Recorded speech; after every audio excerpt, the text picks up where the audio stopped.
title of this writing is Wet Feet. I have this reaction to someone stepping on the back of my flip-flop. It makes me bonkers. I'm much better at my response now than I have been in the past. My son also has a potent reaction when he's wearing socks and steps in something wet. You can hear his grrr for miles. I recently heard him responding to wet socks and remembered a tidbit I got from the Grasshopper back in 2006. You don't need to drown to get your feet wet. Then it immediately occurred to me that the corollary is just as useful. You don't need to get your feet wet to drown. And then a year later or so, I read this quote from Byron Katie. Am I drowning in water that doesn't exist? These three musings have drowning in common. My sense is that they are somehow related. One suggests starting slowly on the learning curve until you have mastered each step. This prevents you from getting in over your head. The second one suggests jumping into something without proper respect for the undertaking. And the third one, am I drowning in water that doesn't exist? I'll get to that in a minute, but reminder of number 2, you don't need to get your feet wet to drown, reminded me of a story.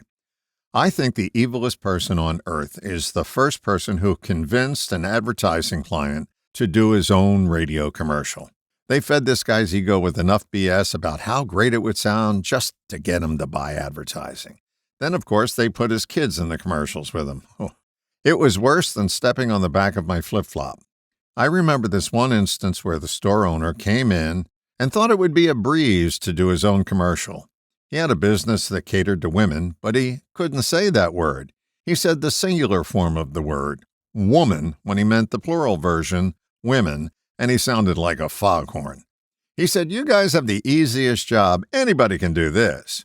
I recorded him doing a 30-second commercial for over an hour, and he made mistake after mistake. Finally, he read one from start to finish and wanted to hear the finished product. He was horrified about how unprofessional it sounded. He went on a tirade about how awful and uneducated he sounded and how embarrassed he would be if this commercial went on the air. He talked about canceling his advertising schedule, which had the salesperson turn ashen. I then began to coach him. The first lesson was that you go swimming with women. It took a while, but he finally got that piece. Then I sat right across from him and had him say a sentence at a time to me, as though he was telling me a story. I recorded each sentence individually and edited it all together, and had him communicating like he did in real life. I played the final product next to the original one that he did, and he was amazed at the difference. The best part of the session for me was when he left. He said, I guess this is harder than it looks. The third quote, am I drowning in water that doesn't exist? Well, that suggests that your drowning is self-inflicted.